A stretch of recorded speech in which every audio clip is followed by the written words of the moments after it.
Hi there, our highly valued, treasured and esteemed viewers and listeners, and welcome back to your channel of choice. This video I am about to present was compiled by Dr. Nath Arawa, a clinical pharmacist by training and profession who is the founder of Progressive Pharmacotherapy Consultants, the premier virtual clinical pharmacy institute for capacity building for healthcare workers.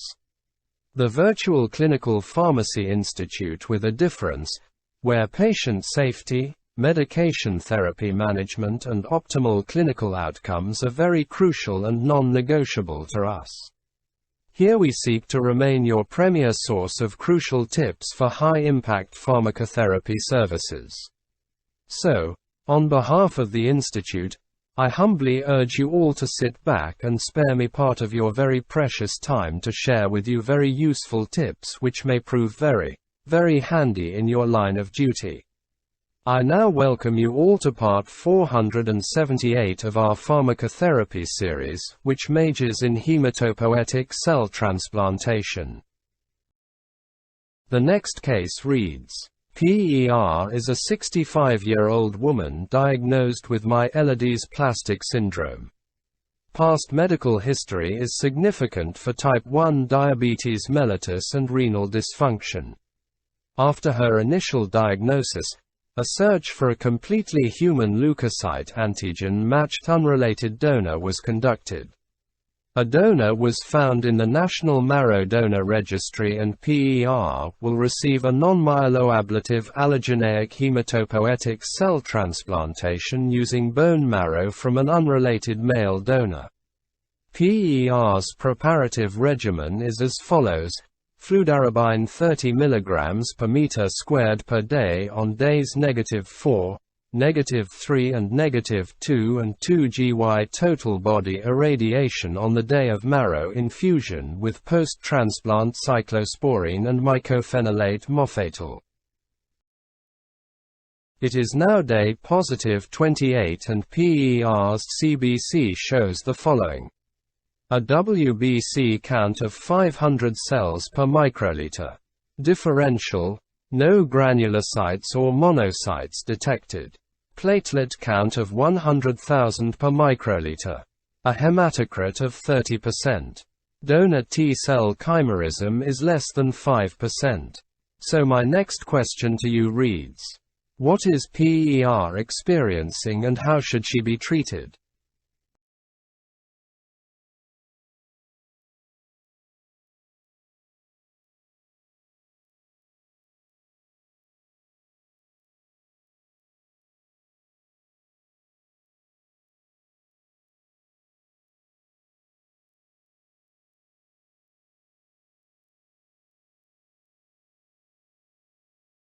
Reduced-intensity regimens typically consist of fludarabine in combination with an alkylating agent or low-dose total body irradiation.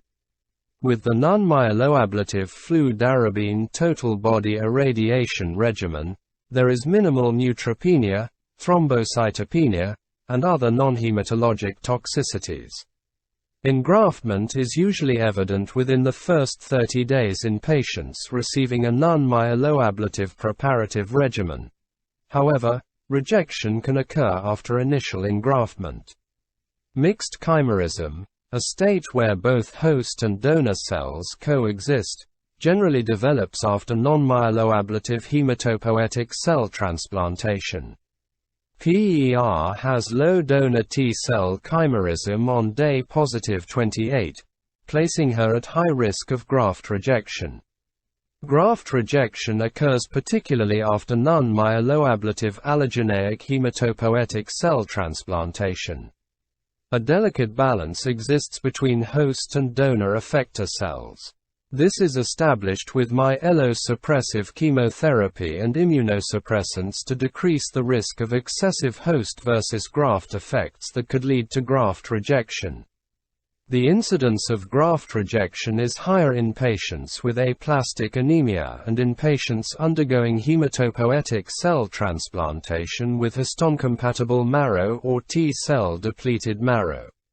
There are limited therapeutic options for the treatment of graft rejection. A second hematopoietic cell transplantation is the most definitive therapy, assuming donor cells are available, although the toxicities are formidable. In patients receiving myeloablative allogeneic hematopoietic cell transplantation, graft rejection is best managed with immunosuppressants such as anti-thymocyte globulin, abbreviated as ATG. In patients receiving a reduced-intensity regimen, graft rejection may require a second hematopoietic cell transplantation. PER received non-myeloablative conditioning, and thus, she should have mixed chimerism post-transplant. However, she has fewer than 5% donor T cells. Current research is focusing on quantitative chimerism monitoring, specifically evaluating the percent donor chimerism, which may be used as a tool with which to base clinical interventions. Donor chimerism is evaluated in different cell types, e.g., T cells, natural killer cells, or granulocytes, although the cell type most predictive of outcome is not known.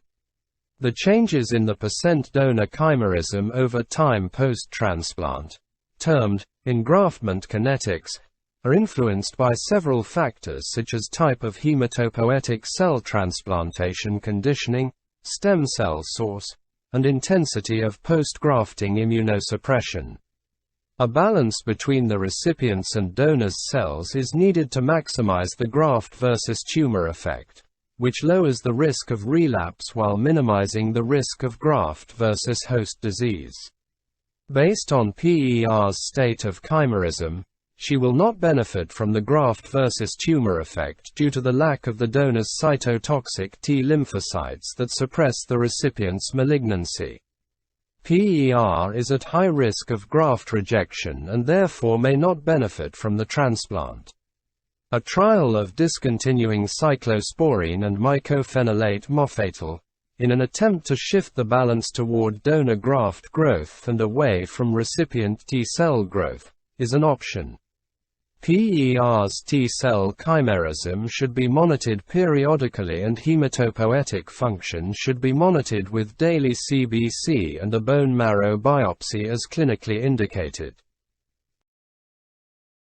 The next case reads, MPC, a 22-year-old, 70-kilogram man, undergoes a 1-antigen mismatched allogeneic hematopoietic cell transplantation from his sister for the diagnosis of Philadelphia chromosome positive, abbreviated as PH positive, acute myeloid leukemia. After a myeloablative preparative regimen of cytarabine total body irradiation, the following immunosuppressive regimen is ordered. Cyclosporine 2.5 mg per kilogram every 12 hours from day -3 until tolerating oral medications, then switch to cyclosporine 4 mg per kilogram orally every 12 hours until day +50. Methotrexate 15 mg per meter squared IV on day +1, then 10 mg per meter squared on days +3, +6, and +11. So my next question to you reads, what factors are associated with an increased risk of acute graft versus host disease?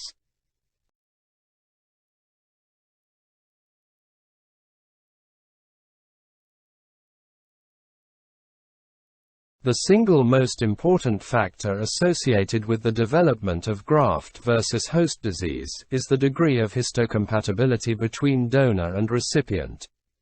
Clinically relevant grade 2 to 4 acute graft versus host disease occurs in 20% to 50% of human leukocyte antigen-matched sibling grafts and 50% to 80% of human leukocyte antigen mismatched sibling or human leukocyte antigen identical unrelated donors. The onset of acute graft versus host disease is earlier and severity is increased in mismatched grafts relative to matched grafts, and also in matched unrelated donors relative to matched sibling donors. Other factors that increase the risk of experiencing acute graft versus host disease include increasing recipient, and possibly donor, age, greater intensity of the preparative regimen, use of peripheral blood progenitor cell rather than bone marrow, and donor-recipient sex mismatch. Umbilical cord transplants have a lower risk of acute graft versus host disease. MPC is receiving allogeneic bone marrow from a female sibling donor that is mismatched at one human leukocyte antigen. These two factors increase his risk of exhibiting acute graft versus host disease. Therefore, good immunosuppressive therapy is critical in preventing its development. On day positive 14, the time at which engraftment has occurred, MPC is noted to have a diffuse maculopapular rash on his arms, hands, and front trunk. He does not have diarrhea, and his liver function tests are within normal limits.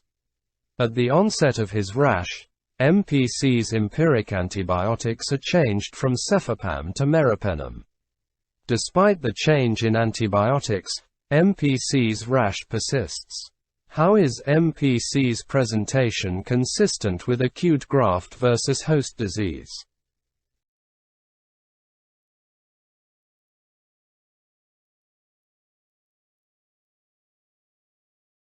The primary targets of immune-mediated destruction of host tissue by donor lymphocytes in acute graft versus host disease are the skin followed by the gastrointestinal tract, manifesting as diarrhea, and the liver. Acute graft versus host disease of the skin, the most common site of acute graft versus host disease, usually manifests as a diffuse maculopapular, pruritic rash that starts on the palms of the hands, soles of the feet, or the face. In more severe cases, skin acute graft versus host disease can progress to a generalized total body erythroderma, bullous formation, and skin desquamation. The earliest symptoms of acute graft versus host disease of the gastrointestinal tract are usually loss of appetite followed by nausea and vomiting. Abdominal pain and watery or bloody diarrhea also occur, which can result in electrolyte abnormalities, dehydration, or ileus in severe cases. Liver graft versus host disease usually follows skin and/or gastrointestinal graft versus host disease. Clinical symptoms of liver graft versus host disease include a gradual rise in total bilirubin, alkaline phosphatase, and hepatic transaminases. Acute graft versus host disease is usually not evident until the time of engraftment, when donor lymphoid elements begin to proliferate. The skin is usually the first organ to be involved. The onset of liver or gastrointestinal graft versus host disease usually lags behind the onset of skin graft versus host disease by approximately 1 week and infrequently occurs without skin graft versus host disease. Acute graft versus host disease must be distinguished accurately from other causes of skin, liver, or gastrointestinal toxicity in the hematopoietic cell transplantation patient. For example, a maculopapular rash, which may occur as a manifestation of an allergic reaction to antibiotics, usually begins on the trunk or upper extremities and is rarely present on the palms of the hands or soles of the feet. Diarrhea can be caused by chemotherapy, radiation, infection, or antibiotic therapy. However, diarrhea caused by the preparative regimen is rarely bloody and usually resolves within 3 to 7 days after discontinuation of drugs and radiation. Diarrhea caused by infectious agents such as Clostridioides difficile or cytomegalovirus, abbreviated as CMV, should be distinguished from graft versus host disease. Liver graft versus host disease must be distinguished primarily from sinusoidal obstruction syndrome of veno-occlusive disease and, to a lesser extent, hepatitis induced by drugs, blood products, or parenteral nutrition. Although liver function test abnormalities between these syndromes are similar, liver graft versus host disease is rarely associated with insidious weight gain or right upper quadrant pain. A tissue biopsy of the affected organ in conjunction with clinical evidence is the only way to definitively diagnose acute graft versus host disease, though biopsy of the gut or liver is rarely done due to the increased risks associated with thrombocytopenia early in the post-transplant phase.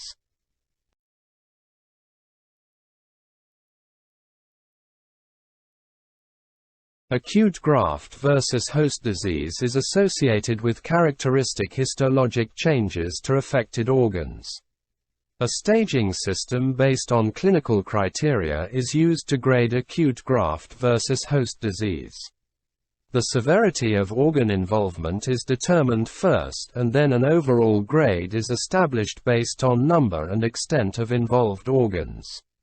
MPC developed a rash at the time of engraftment that could have been consistent with either an antibiotic-induced rash or acute graft versus host disease. Although it was appropriate to change antibiotics, the fact that MPC's rash did not improve is suggestive of acute graft versus host disease. MPC's rash is present on 36% of his body.